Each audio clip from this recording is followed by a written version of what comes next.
Ya, bismillahirrahmanirrahim. Assalamualaikum warahmatullahi wabarakatuh. Sebelumnya perkenalkan dulu, nama aku Muhammad Iqbal Fikri Fadlur Rahman dari Teknik Informatika.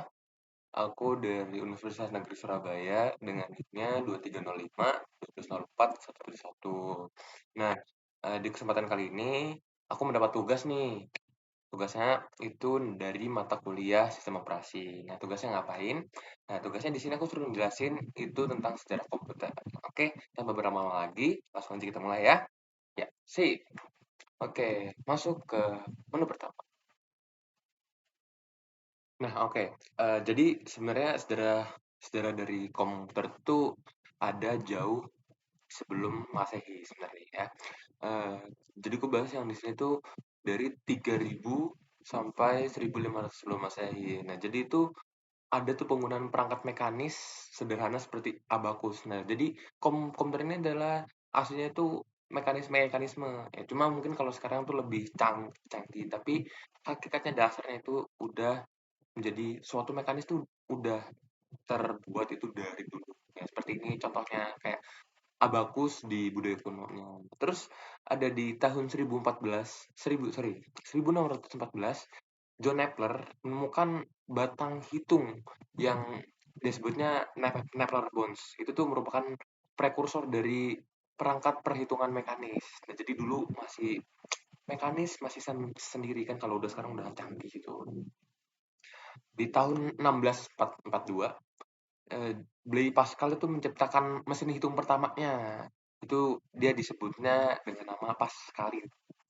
Nah, Pascal ini itu bisa melakukan fungsi penjumlahan dan pengurangan. Mungkin kalau sekarang kita ngertinya itu kalkulator, tapi dulu zaman itu masih sangat wow sekali. Nah, terus di 1837 Charles Babbage or something gimana aku jelasin Charles Babbage, ya itulah dia merancang mesin perhitungan otomatis pertama, namanya itu Analytical Engine.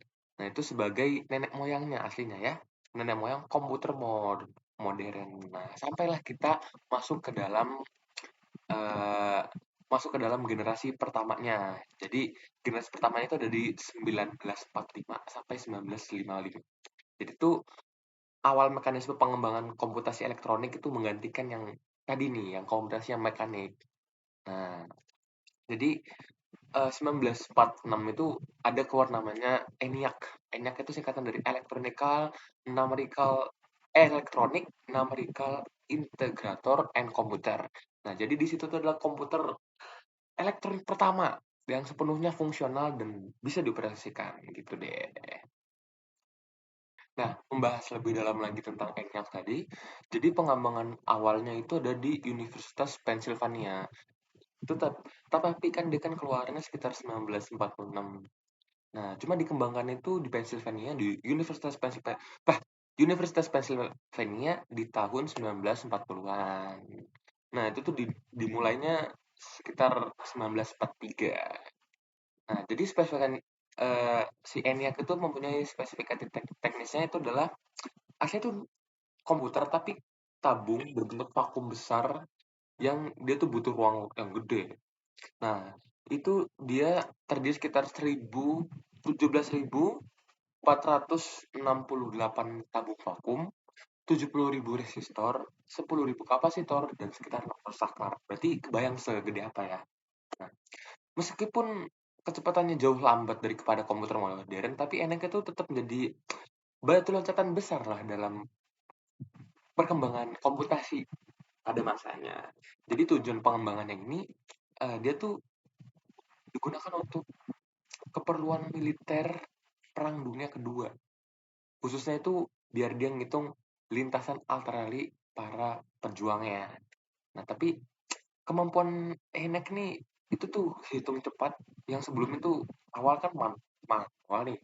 Nah, kalau manual tuh cuma butuh banyak jam, hitungannya jam lama. Nah, setelah adanya Enek ini jadi cepat, jadi cuma hitungan menit doang. Terus buat penggunaan awalnya itu dari sekitar 1945, berarti itu masih masih perang dunia kedua. Nah, tapi dia tuh salah satu aplikasi awalnya itu adalah dalam proyek pengembangan bukit Ruge, gitu guys. Nah, tambahan lagi, mungkin kalau kalian pikir tuh Enyaq tuh apa sih dampaknya buat sekarang sih apa sih? Tentunya banyak ya guys ya. Jadi Enyaq ini walaupun nggak bisa dibandingin dengan kekuatan komputasi yang sekarang, cuma konsep-konsep dasar dan arsitektur komputernya itu masih relevan sampai sekarang. Dan itu munculkan beberapa generasi yang sangat efisien. Tuh.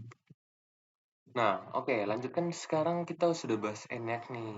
Nah, selanjutnya itu ada jadi penemu transistor tuh namanya William Shockley, John Barden, Walton Britton di Bell Labs. Itu dia mengarah pada revolusi dalam desain komputer di 1947-nya. Nah, 1951 lahirlah UNIVAC 1, Universal Universal Automatic Computer 1, yaitu jadi komputer komersial pertama yang dijual di Amerika Serikat.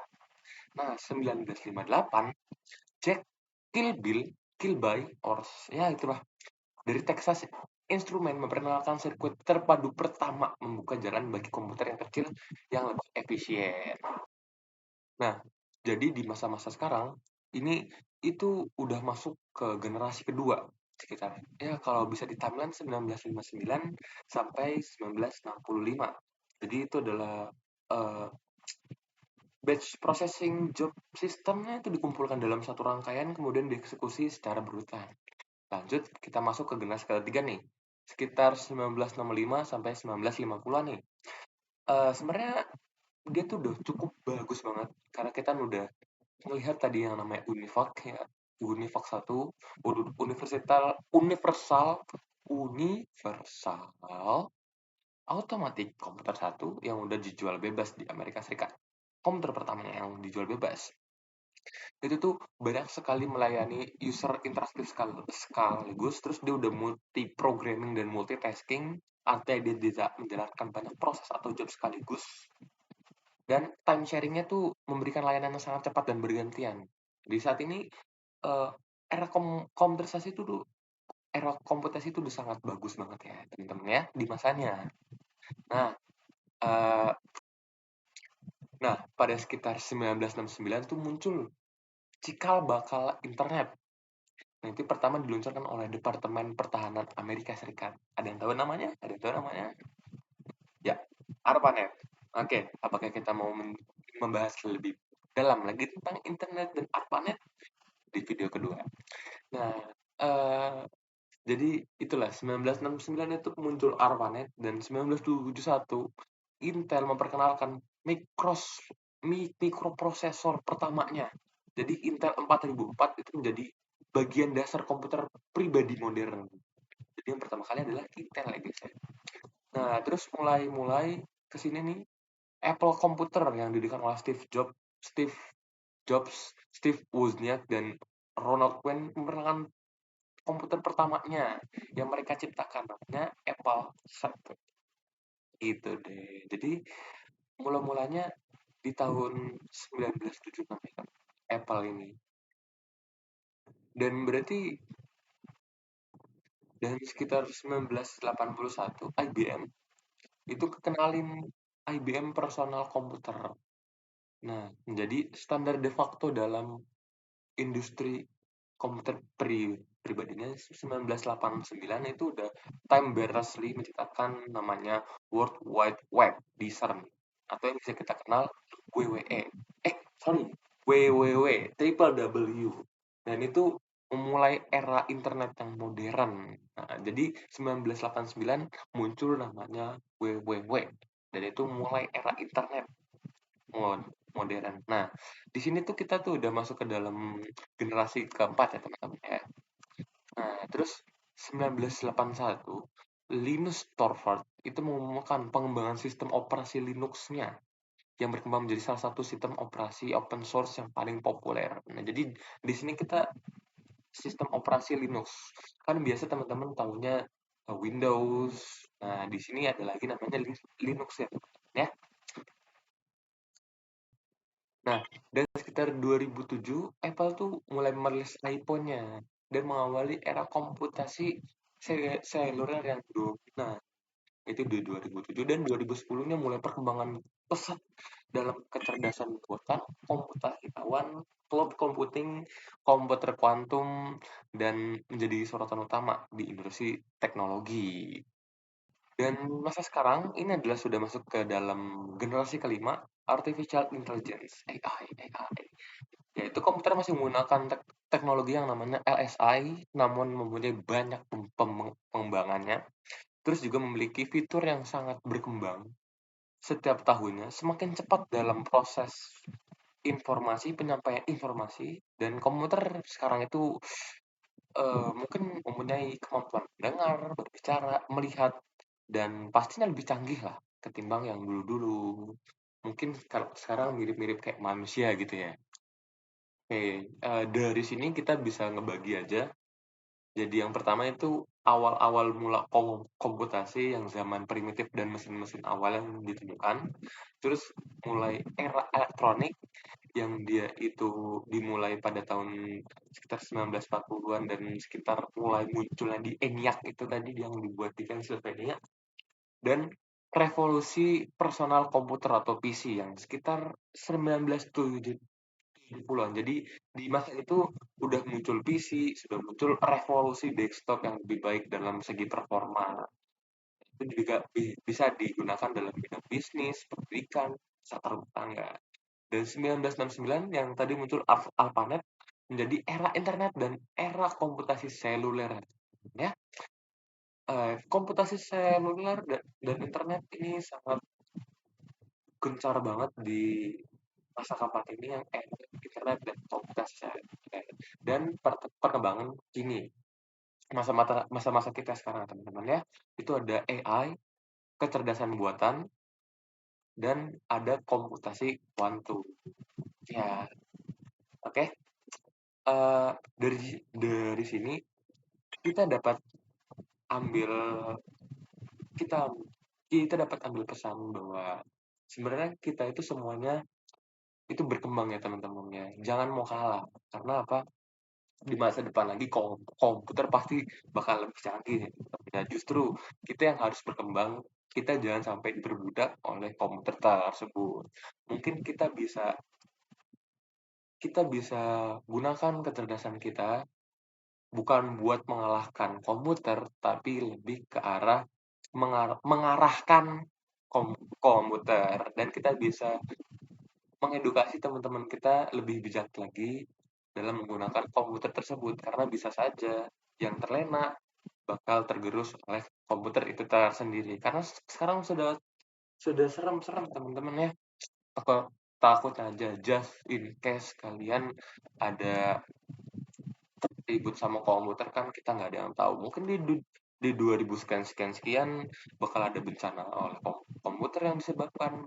Bahkan dari sekarang aja itu sudah banyak beberapa ya coba sini nih teman-teman nih. Teman-teman pikir ada berapa banyak pekerja yang diambil kerjaannya oleh komputer? Nah, oleh mesin ada berapa ribu banyak yang kena PHK, yang kena apa? Karena apa? Komputer lebih efisien. Ya, itu makanya lebih bijak dan ayo semangat. Oke. Kuharap bisa dimengerti dan aku udah bagi 5 tadi. Jadi teman-teman kalau itu tinggal dicek lagi aja apa. Nah, jadi kuisnya buat sekarang coba teman-teman sebutkan 5 pembagian zaman atau periode yang udah tadi aku jelasin dan tulis. Nah, itu pertama. Terus kedua, ENIAC itu kepanjangan dari apa dan siapa dan di mana dibuatnya, di mana dikembangkan. Kalau bisa tambahin tahunnya.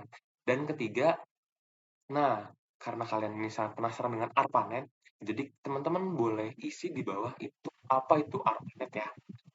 Apa itu ARPANET dan mungkin sejarahnya boleh teman-teman kasih tahu juga bagi yang penasaran boleh 3. Cuma 3 itu aja teman-teman dan sama satu pesan lagi, teman-teman di bawah bisa tuliskan komentarnya buat video ini, buat kedepannya kayak apa. Aku Iqbal, mohon maaf bila ada salah kata, salah informasi. Kalau bisa teman-teman punya yang lebih lagi, bisa ditulis aja di komentar, "Kak, ini ada yang salah." Ya itu nggak apa-apa, karena aku sekarang lagi proses belajarnya, aku masih semester 2. Aku masih baru di sini juga. Ayo kita belajar bersama-sama. Kurang lebihnya mohon maaf. Aku Iqbal di sini, pamit undur diri. Cukup sekian. Wassalamualaikum warahmatullahi wabarakatuh. Dadah. Dadah.